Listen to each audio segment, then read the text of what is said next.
Greetings, हरे कृष्णा, जय महाकाली, जय काल भैरव, जय गुरुदेव। आज का हमारा टॉपिक है सुबह सुबह की उनकी दिल की बातें। ठीक है, अर्ली मॉर्निंग एनर्जीज का ये सेशन हम करने वाले हैं। हमने लिए हैं 3 ऑब्जेक्ट्स, टैरो हैं और ये है 2 रैंकल। जनरल कलेक्टिव रीडिंग है, साथ में होने वाली है सभी राशियों के लिए। जितना हिस्सा, जितना पार्ट आपसे कनेक्ट करता है उतना आप ले लीजिए। करते हैं छोटा सा रेकी सेशन।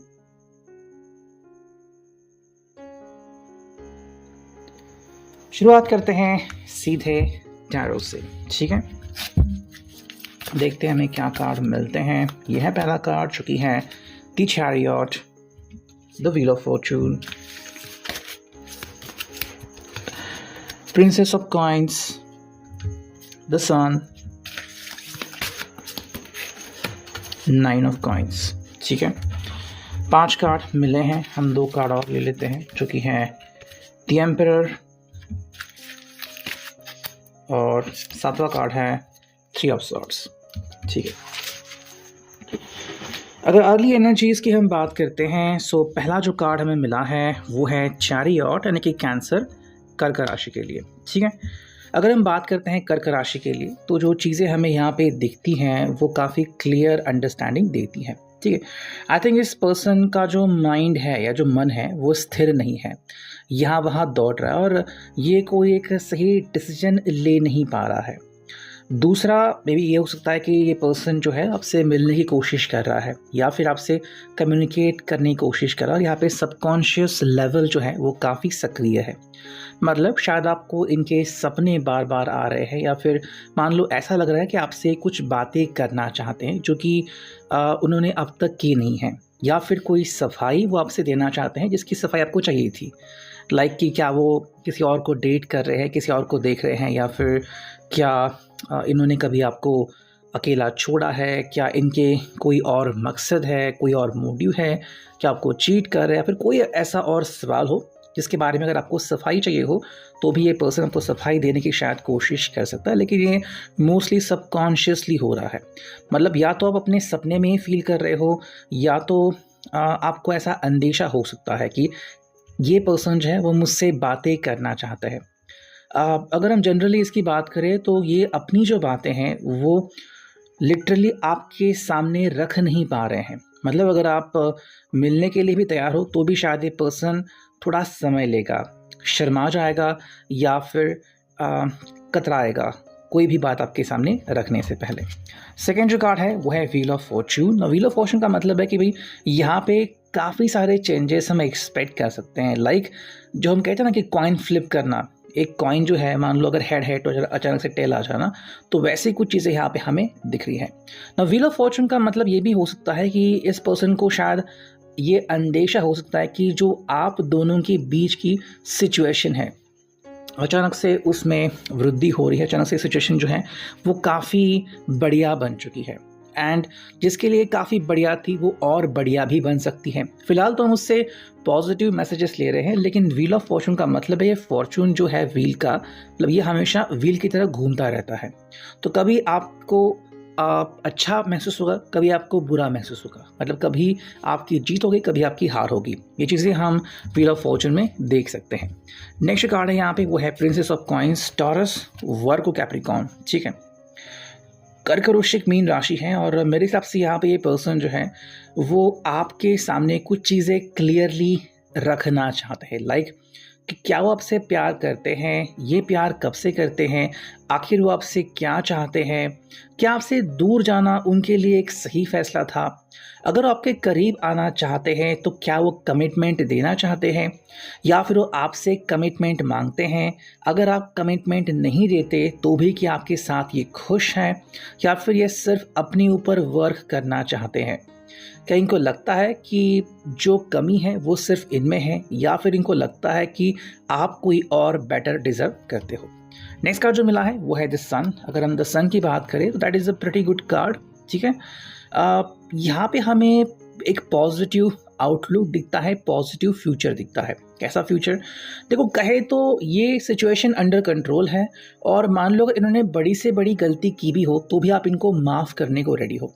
तो अर्ली मॉर्निंग एनर्जी जो है ये इनको कहीं ना कहीं ये मोटिव दिलाती हैं कि आप बस बात करो, आगे बढ़ो, चीज़ें सही हो जाएंगी, सामने वाला पर्सन खुद ब खुद शांत हो जाएगा, फिर खुद ब खुद कहेगा कि आप फिक्र मत करो, मैं तुम्हारे साथ हूँ।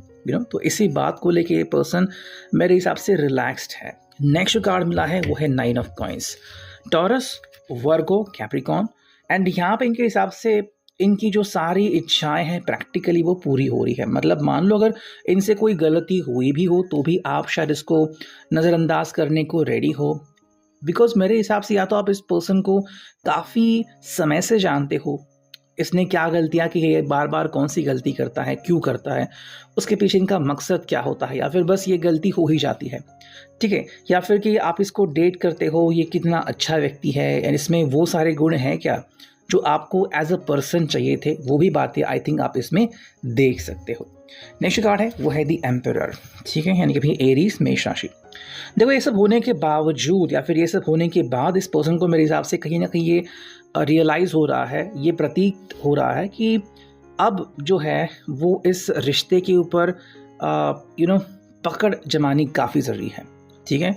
तो ऐसे में ये भी जानना काफ़ी इम्पॉर्टेंट होगा। देखो जो लोग थर्ड पार्टी को मानते हैं या फिर जिनके हिसाब से उनके जीवन में थर्ड पार्टी है, सिर्फ उसी के लिए मैं कह रहा हूँ कि ये पर्सन को अब ये समय वो ले रहा है ये सोचने के लिए कि क्या उसे इस रिश्ते में इन्वेस्ट करना चाहिए, चाहे वो पैसा हो, चाहे वो समय हो, चाहे वो प्यार हो, या फिर दूसरे पर्सन की तरफ ध्यान देना चाहिए। बिकॉज द एम्परर है, एंड एम्परर का मतलब होता है कि ऐसा मान लो कोई एक ऐसा व्यक्ति जो अपनी मनमानी करने को तैयार है, ठीक है। एम्परर के कई सारे मोमेंट्स आते हैं, कई सारे मतलब आते हैं, फिलहाल जो मुझे लग रहा है आपको बता रहा हूँ, ठीक है। एंड जो थर्ड पार्टी में नहीं है, आई थिंक वो पर्सन बस आपके सामने ये जताना चाहता है कि अब ये रिश्ते की जो बागडोर है वो संभालेगा।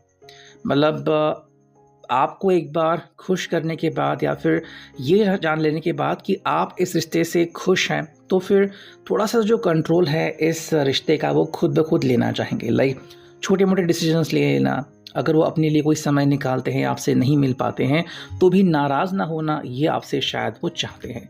हालांकि जो नेक्स्ट कार्ड है वो है 3 ऑफ सॉर्ड्स। देखो 3 ऑफ सॉर्ड्स में हमें 2 एनर्जीज दिखती है। फर्स्ट कि अगर किसी को लगता है कि कोई थर्ड एनर्जी है तो वो शायद चली जा सकती है या फिर चले जाने के बहुत करीब है, बिकॉज इसके पहले हमें कार्ड मिला था द एम्पायर, उसके पहले हमें कार्ड मिला था 9 ऑफ कॉइंस। तो मेरे हिसाब से आई थिंक इस पर्सन को काफ़ी खुशी हो रही है, उनके हिसाब से आप शायद वो सही व्यक्ति हो जिनके साथ ये जुड़ना चाहते हो। और दूसरी जो एनर्जी है कि कहीं ना कहीं पे यहाँ पे बातें सही नहीं हो रही है, मतलब 3 ऑफ सॉर्ड्स है, तो या तो ये पर्सन आपसे कोई चीज़ छुपा रहा है या तो ये खुद हर्ट है, और अगर आप फिर भी इनसे कम्युनिकेट करना चाहते हो ये सब जान लेने के बाद, तो शायद आप ही हर्ट होने के चांसेस काफ़ी बढ़ जाते हैं। नेक्स्ट अगर हम देखते हैं इस ओरेकल से हमें क्या रीडिंग मिलती है, ठीक है। देखो सबसे पहला कार्ड जो मिला है वो है प्लीज़ अंडरस्टैंड माई सिचुएशन। तो आई थिंक ये पर्सन जिस भी परिस्थिति से गुजर रहा है ये कोशिश कर रहा है आपको बताने की कि आप उस चीज़ को समझो, ठीक है। किसकी ज़िंदगी में फ़िलहाल कौन से बदलाव हो रहे हैं, क्या हो रहे हैं, क्या वो खुश है क्या नहीं है, अपने फैमिली के बारे में जब वो सोचता है या फिर फैमिली का जो बिज़नेस है उसे फॉलो करता है, फैमिली के रूल्स फॉलो करता है, तो उसे क्या महसूस होता है, क्या वो दोबारा से आपके साथ जुड़ सकता है, या फिर अगर जुड़ा है तो कितना खुश है या फिर नहीं है। सेकंड है why you ignore me nowadays, मतलब आजकल आप इनको क्यों इग्नोर करते हो। तो शायद ये ऐसा कोई व्यक्ति है जो आपसे दोबारा से रिकनेक्ट होना चाहता है और आप शायद उससे पीछा छुड़ाना चाहते हो। I want to touch you, तो यहाँ पे बात आती है सेक्सुअलिटी की, यहाँ पे बात आती है रोमांस की, ठीक है। एक ऐसा व्यक्ति है जो आपके और करीब आना चाहता है अगर आप उसे इजाज़त दे तो। नेक्स्ट कार्ड है वो है you are the most beautiful person inside and outside. Again I think यहाँ पे इस पर्सन को शायद पता है आपके बारे में बहुत सारी बातें, या फिर ये आपके साथ रोमांटिक पल बिता चुका है और अब आपको ही वो पाना चाहता है। हाँ शायद इसने गलतियाँ की हैं लेकिन फिर भी आपको पाना चाहता है, तो डिसीजन आपको बनाना होगा। नेक्स्ट है you have changed a lot, मतलब आप काफ़ी बदल गए हो। अगर आप कहीं दूर रहते हो या फिर हाल फिलहाल में किसी फैमिली से अपने फैमिली मेम्बर्स से कहीं पे मिल के आ चुके हो, या फिर एक रिलीजियस ट्रिप की है, स्पिरिचुअल ट्रिप की है, तो शायद आप में कुछ बदलाव आ गए हैं और ये बदलाव ये व्यक्ति भी महसूस कर सकता है, ठीक है। जो कार्ड आ गया यहाँ पे वो है सेकंड चक्र आर्कएंजल एरियल। अगेन यहाँ पे हमें सेक्सुअल थॉट्स की एनर्जी मिलती है, या फिर कहीं ना कहीं पे ऐसी एनर्जी मिलती है कि जो चाहता है कि आप उनसे क्लियर कम्युनिकेशन करें कि क्या आप इनके साथ रिश्ता बनाना चाहते हैं या फिर नहीं। ये एक्चुअली चाहते हैं कि आप इनको अप्रिशिएट करें, बिकॉज ये भी आपको अप्रिशिएट ही करते हैं कि आप कितने खूबसूरत है, ठीक है। लेकिन अगर आपको इनसे और कुछ जानना है, मतलब चापलूसी नहीं बल्कि रियल ट्रुथ जानना है, तो शायद आप उनको डायरेक्टली कह सकते हो दिल की सच्चाई बताने के लिए। वुमन होल्डिंग अ हार्ट, तो शायद ये आपके बारे में है कि कहीं ना कहीं शायद आप इनको बताना चाहते हो और ये भी फील करते हैं कि ये आप बस सच सुनना चाहते हैं। अब ये सच वो कितने जल्दी बताते हैं ये तो देखना पड़ेगा। सो ये था reading. I hope it will resonate.